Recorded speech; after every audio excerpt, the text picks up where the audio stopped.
Chris Brackett in the studio from South Tahoe Stand-Up Paddle. Hey, that's a great cover you got there, huh? Your daughter's like a supermodel. Supermodel already. Just like... Yeah, Olive Dakota Offenbacher makes the cover of the Tribune. Not even 5 months old yet. I can't wait for the beauty pageants that we've got lined up. Just going to be super fun. Really good for the girls, huh? Yeah, well, my daughter's... For their self-confidence. You get all your girls in beauty pageants, did you? Nah, I kind of keep them out in the woods, and they're hiding out, and they're mountain billies, really. How many kids again? 8? 9. 9. God. 5 boys, 4 girls. And they're all out stand-up paddling, riding in the snow, playing in the mountains, helping with the business. Yeah, working hard. Yeah. 7 to 7, 7 days a week last summer.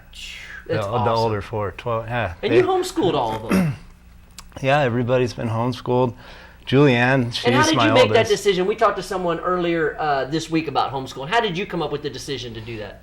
We just started, we weren't sure we were going to homeschool all the way through. Mm-hmm. We just started out and then right. Everything's going good. And well, that's a good way to look team. at it. Because I kind of figure I could probably homeschool like 1st and 2nd grade. I'm like, that material's pretty basic. But I start getting worried. You start getting in like 4th grade math and English, algebra. Yeah. I'm like, hey, maybe you ask your mom. A squared plus B squared equals C squared, all that stuff. That's great. And then you all of them went all the way through high school that way. Yeah, Jared, he's 20 now. He's basically the boss at the shop. And Julianne just turned 18, and some friends took her to Maui, which is the roots. That's where a lot of the roots of stand-up come from, Waikiki and Maui. Well, of course, yeah. I mean, it started with the outriggers and the surfing. Yeah. So she's in Hawaii right now, and I know she just entered like her first real big race. Yeah, she this Maliko downwind run's a real famous kind of 10-mile thing that goes from Maliko to Kanaha, and then there's Kahului Harbor.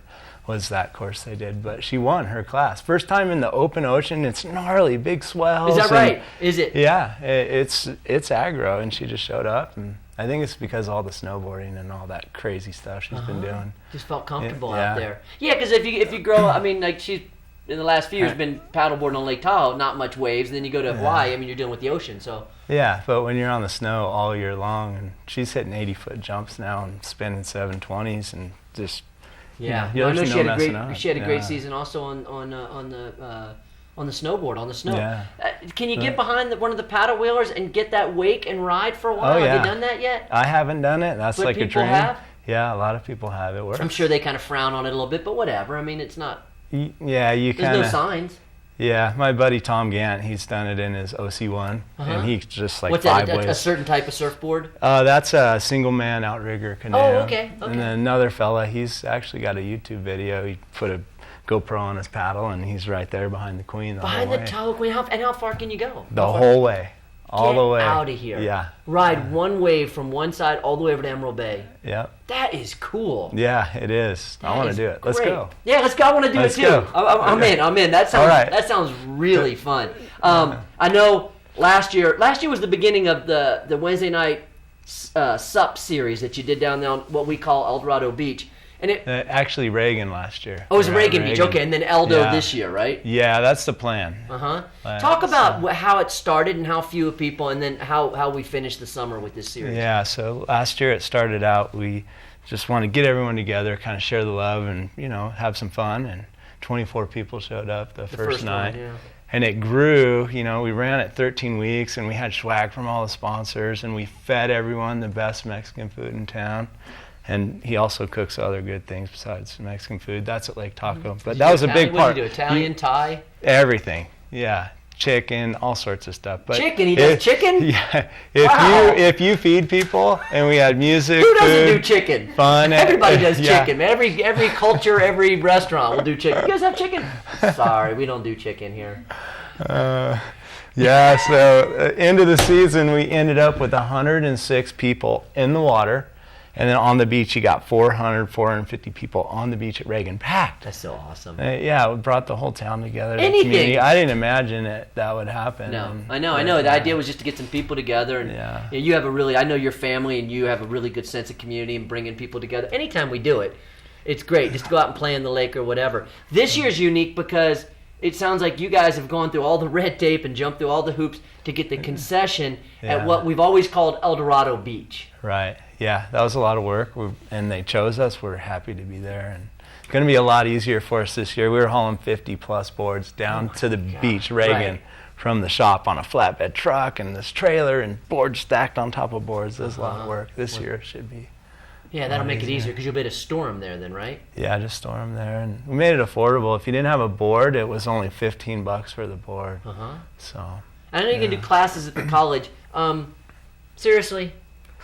Classes? I mean, the name explains how you do it. Stand-up paddle boarding. Yeah. Here's the surfboard. Here's the paddle.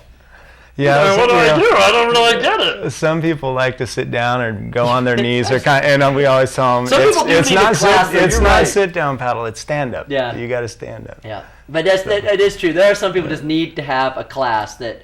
That's a good point. I mean, it seems like the name says it all, but there's people that say, no, I really want to. Yeah, I want to get the 101. I want to know where to focus. Because that was one thing I was saying to you. The first time I went, I had zero instruction. I was down in Florida, and it was a bit choppy. And I was kind of embarrassed. I was out there falling, or wasn't really doing so well.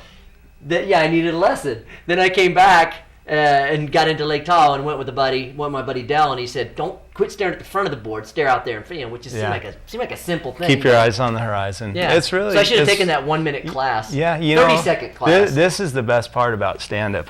Last year I saw it so many times. You got 80-year-old grandma right here, and you got young, fit, athletic guy. And you just think and they're the guy's going to kill it, and you're worried about grandma, and grandma goes out and schools that guy because she has good balance. And well, that happened here. That happened here with Drew, with the U, as people know him. And then Tony Sanzeri. Tony, played professional football and lifts weights and is super fit. Who did he play for? They sent it to Chargers, whoever. And then he went out there, and Drew just schooled Tony. Yeah, farm boy. Yeah, farm boy. Yeah, farm boy from Susanville. Yeah. And we were all like, really? And then Tony thought he had the wrong board. Went out the next week with the right board. Still got schooled. I think his sister almost beat him. No, I think his sister did beat him. You're right. She did. Here's one that was tricky for me also. I make fun that it's so simple. But the paddle has a bit of like a cup to it, right? Mm-hmm. And I think I was using the paddle.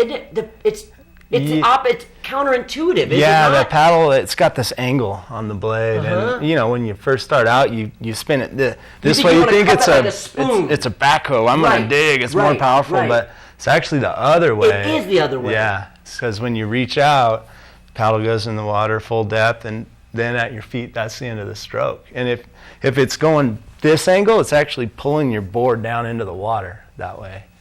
So it's like when the paddle's got this angle, it's lifting. Do you see that a lot? Because that was one thing. Every rookie does it. I did it. Everybody does it. You paddles backwards. It's just a funny thing, and that's the first thing we tell people. That here's the paddle, here's the angle. Sticker goes in the front. Yeah. Oh, there's a sticker on it to help. Usually logos in the front. Yeah. Why are the paddles so expensive? They're. Come on. Carbon fiber. Is that what super it is? light. Yeah. They range in price from you can get one for $100 up to $400, $500. You can spend $500 on a paddle. Yeah. Can you stand on that and just? Yeah, I don't know. I think you can do pull-ups with it if you put it between. Lord, I'm just blown away at how they can continue to make things lighter and more expensive. Lighter's always more expensive, seems like, in whatever it is, mountain bike, skis, backcountry it's equipment. Craziness. But you can start at $100 paddle. Yeah, but you could spend $5,000 on a bike, right? Well, yes, you can. So it's really all relative. Once you got it, it's free. You just go. Yeah, exactly. So. And that's the beauty of it, I'm sure. So when does the Wednesday night SUP series begin? May 30th. Wow, cool. Yeah. Hopefully the weather's going to be good. Still on Wednesday nights. And we're and this year you're saying, is it for sure, or we're thinking it's going to be at El Dorado Beach? It's for sure. We're going to be El Dorado Beach, but there's not a lot of grass there. It's real hard, but we got a lot of sand, so it's going to be at El Dorado. Cool. We might go to Reagan just for the fun of it, But start there, and of course you guys are right there next to Sprouts, next to Rude Brothers, which really does say it all about the bagels. Yeah. So. It's going to be a good year. Looking forward to it. Keep up the good work down there at Stand Up Paddle. Thanks. What do you got going today? This is awesome. Isn't that great? Yeah. What do you got going today? Anything good? Oh, there's people on the water. My son's running around. Are you going out on the water today? And I'll try and get out there. A lot of stuff going on. I'm planning this big event, Race the Lake of the Sky. Oh, yeah. All the info is racethelakeofthesky.com and pros. It's a team from Florida coming. Yeah, there's really for everyone, but we have a lot of elite athletes coming, and that's, you know, showtime in about 55 days. So. Chris Brackett, keep up the good work. You're a good man. We'll take another quick break, come back with the last half hour of Tahoe Today. Good job. Then come to Fasta Pasta.